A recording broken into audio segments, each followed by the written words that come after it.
Some memories are like old photographs, faded at the edges, their colors muted by time. My father is one of those. I was just 6 years old when he disappeared, and what I recall of him now is a patchwork of sensory fragments. The scratchy wool of his sweater when he hugged me, the distinct scent of his aftershave, the low rumble of his laughter from another room. I remember sunny afternoons in the park, his strong hand in mine as we crossed the street, the way he'd patiently teach me to draw stick figures that always looked vaguely like aliens. He was a presence, a warmth, a constant in my small, safe world. Then, one morning, he simply wasn't there. There was no argument I overheard, no tearful goodbye, just an empty space at the breakfast table and a silence that felt too big for our small house.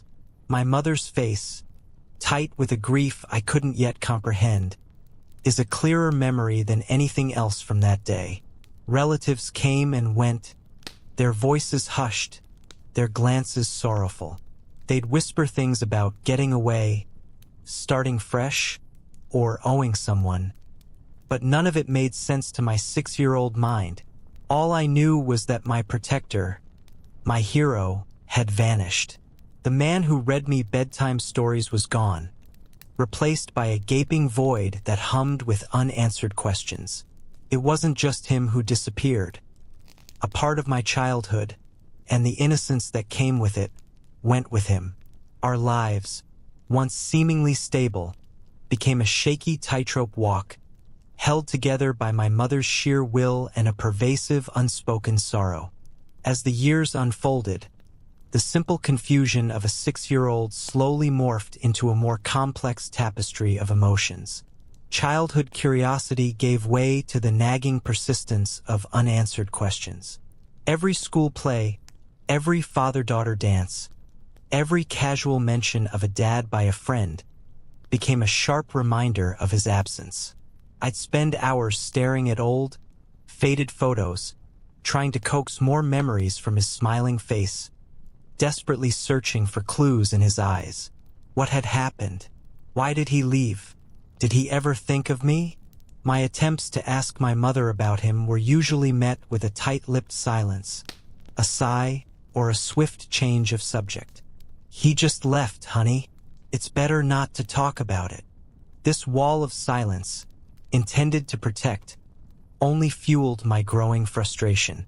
It felt like a part of my own history was being deliberately withheld, a gaping hole in my personal narrative that no one would fill. As I entered adolescence, that frustration curdled into a quiet bitterness. The innocent yearning for a lost father transformed into resentment towards the man who had simply opted out of my life. I imagined scenarios. He'd started a new family, found a new life, completely forgotten the one he'd abandoned. The narrative I built in my head was harsh, a defense mechanism against the pain of feeling unwanted. I never really stopped looking, not actively but passively. Every unfamiliar face in a crowd, every man with a similar build, would catch my eye for a fleeting moment, a subconscious, desperate hope flaring before being extinguished.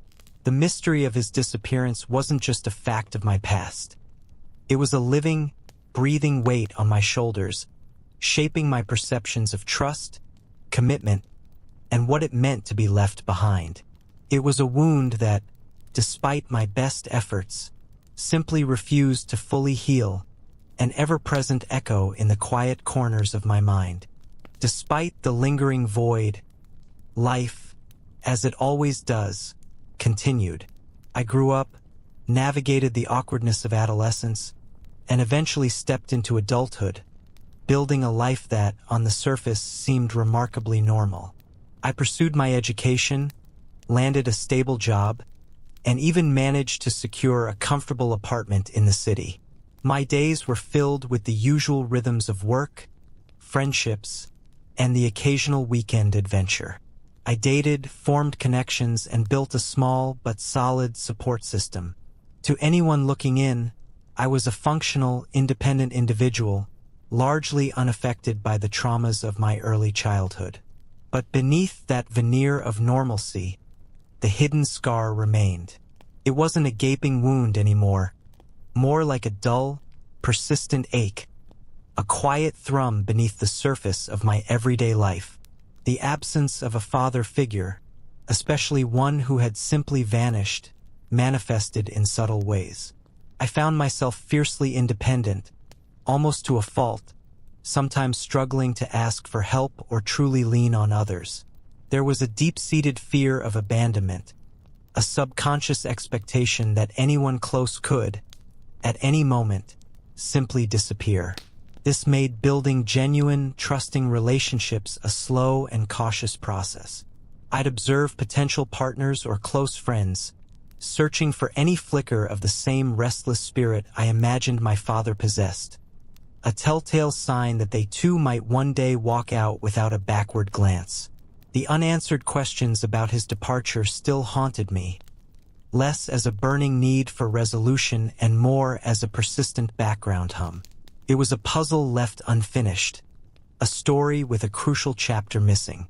I'd occasionally browse online missing persons databases or listen intently to news stories about long-lost family members, a tiny, almost imperceptible part of me still holding on to the sliver of hope that a simple explanation, a mundane reason, might one day emerge. Not necessarily a happy ending, but at least a concrete one. I told myself I had made peace with his absence, that I had moved forward. And in many ways I had. But the quiet hum of that missing piece, the shadow of a life unlived with him, was a constant, if often ignored, companion in my otherwise ordinary adult life. It was a secret history, shaping me in ways I was only beginning to fully understand. An invisible thread connecting my present self to a past I couldn't fully grasp. Life has a way of throwing curveballs when you least expect them, especially when you think you've got everything figured out. It was a mundane Tuesday evening, much like any other. I was unwinding after a long day at work, mindlessly flipping through channels, a half-eaten bowl of pasta cooling beside me. I landed on a documentary, one of those deep-dive series about unsolved cases or infamous criminals. The narrator's voice was gravely, the visuals gritty and stark. I wasn't really paying attention, just letting the background noise wash over me. Then, a photograph flashed across the screen. It was an old, grainy mugshot, but something in the eyes, in the set of the jaw, sent a jolt through me. My heart literally seized. I dropped my fork. Couldn't be. My breath hitched in my throat, a cold dread spreading through my chest. The documentary moved on, showing blurry surveillance footage, then a recent photo, a police sketch perhaps. And there he was, older, lines etched deep around his eyes, hair thinning, but unmistakably him. It was Michael. No, wait, not Michael. It was my father. The world seemed to tilt. The mundane sounds of my apartment faded, replaced by the pounding of my own blood in my ears. I scrambled for the remote, hands shaking, fumbling to rewind, to pause, to zoom in on that face. Every fiber of my being screamed in disbelief, yet a sickening recognition twisted in my gut. It was undeniably him, the man who had vanished from my life when I was 6, now staring out at me from a television screen, labeled as a fugitive or prime suspect in some heinous crime. The documentary began detailing his alleged involvement, using terms like conspiracy, fraud, and organized crime. It was a surreal, horrifying nightmare unfolding in my living room, a ghost from my past materializing not as a fond memory, but as a convicted or accused criminal. The comfortable facade of my ordinary life shattered in an instant, replaced by a terrifying new reality. The initial shock gave way to a cold, creeping horror as the documentary continued its chilling exposé. Each detail presented by the gravelly voice of the narrator felt like a hammer blow, shattering the already fragile fragments of my childhood memories. The man on the screen, identified by a name I barely recognized as his alias, was not just accused. He was meticulously painted as a central figure in a sprawling criminal enterprise. The documentary revealed a life of calculated deception that began long before he vanished from my life. He hadn't just left. He had fled, escaping the consequences of his actions. They showed photos I'd never seen, him in different cities with different people, adopting different personas. It was a dizzying, sickening revelation of a double life lived with an astonishing level of cunning. My sweet-smelling father, the one who taught me to ride a bike, was apparently a master manipulator orchestrating elaborate scams, involved in money laundering, even potentially violent encounters. The timeline the documentary laid out made it terrifyingly clear. His disappearance wasn't a random act of a troubled man. It was a strategic escape, meticulously planned, leaving behind a family that served as nothing more than a convenient facade. The worst part was the chilling realization of how little I had truly known. The vague, loving memories of my childhood abruptly clashed with the hardened eyes and criminal associations flashing on screen.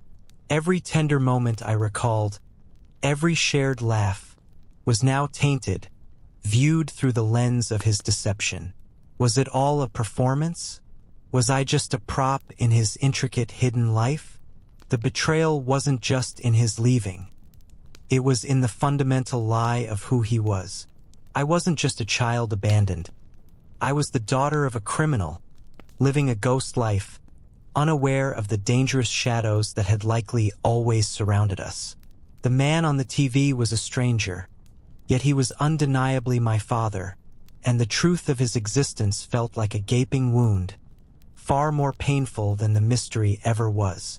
The moment the documentary ended, the silence in my apartment was deafening, yet my mind screamed with 1,000 questions. My immediate instinct was to call my mother. Her reaction, however, was not what I expected. Instead of shock, there was a weary resignation in her voice, a profound sadness that spoke volumes. She admitted, haltingly, that she had suspected something darker, something beyond mere abandonment, but had chosen to protect me by keeping silent, hoping I would never have to bear the weight of his truth. Her confession, while understandable, added another layer of complexity to the already overwhelming revelation. It wasn't just my father's secret. It was a family secret, woven into the fabric of our lives. The following days were a whirlwind of emotional turmoil. Anger warred with a strange sense of understanding. How could he have lived such a life? How could he have put us, his family, at such risk even unknowingly? There was immense sadness for the lost childhood, for the father I thought I had, and for the years spent wondering. But amidst the pain, there was also a twisted kind of relief.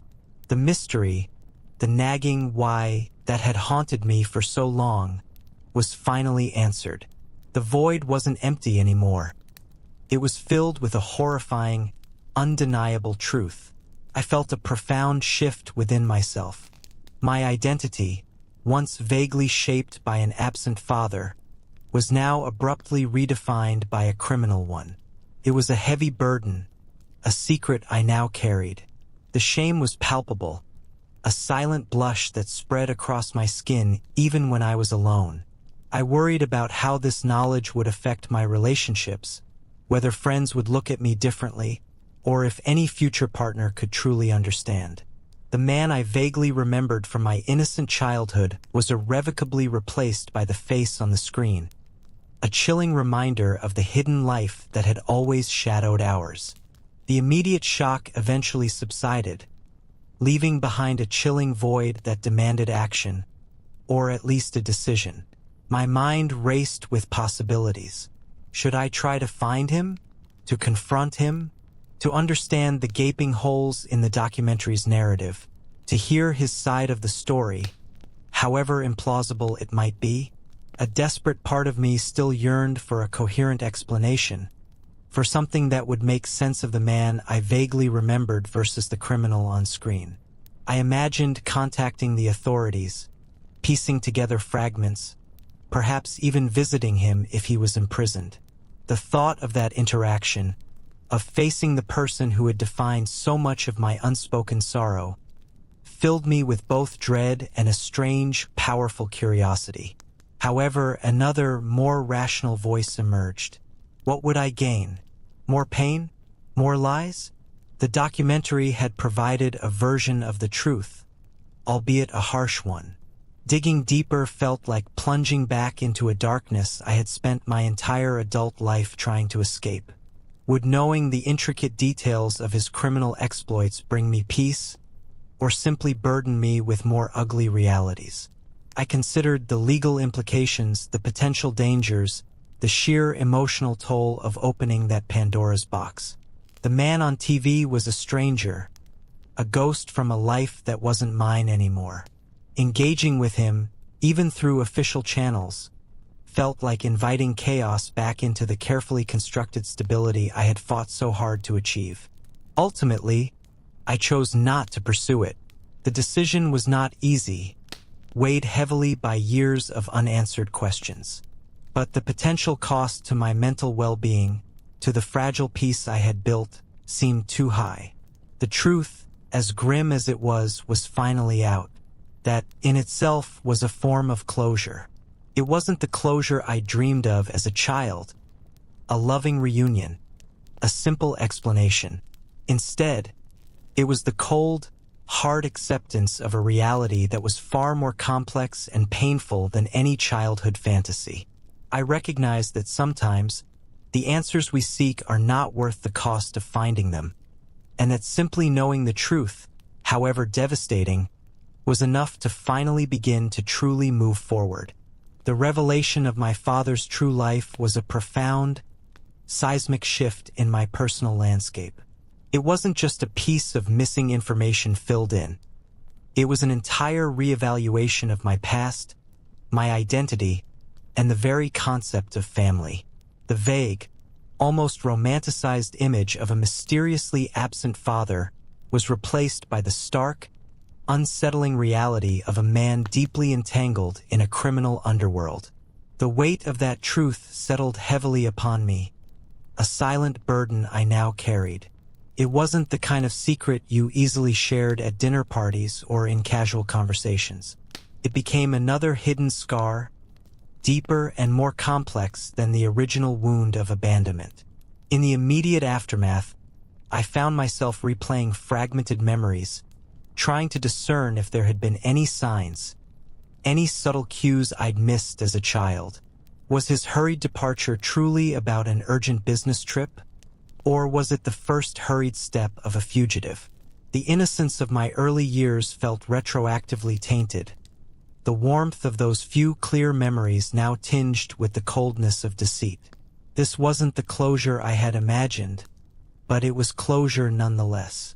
The endless wondering ceased, replaced by a grim certainty. Living with this truth meant accepting a complex, often uncomfortable reality. It meant understanding that people, even those closest to you, can harbor unfathomable secrets. It meant acknowledging that my identity, while shaped by his absence, was not defined by his crimes. I had built my own life on my own terms, and his dark past, while undeniable, belonged to him, not to me. The process of truly moving forward involved detaching my self-worth from his actions, a difficult but necessary separation.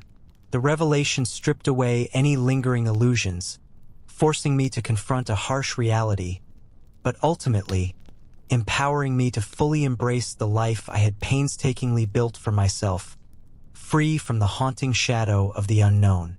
Looking back, the discovery of my father's hidden life was less about finding him and more about finding a deeper truth about myself.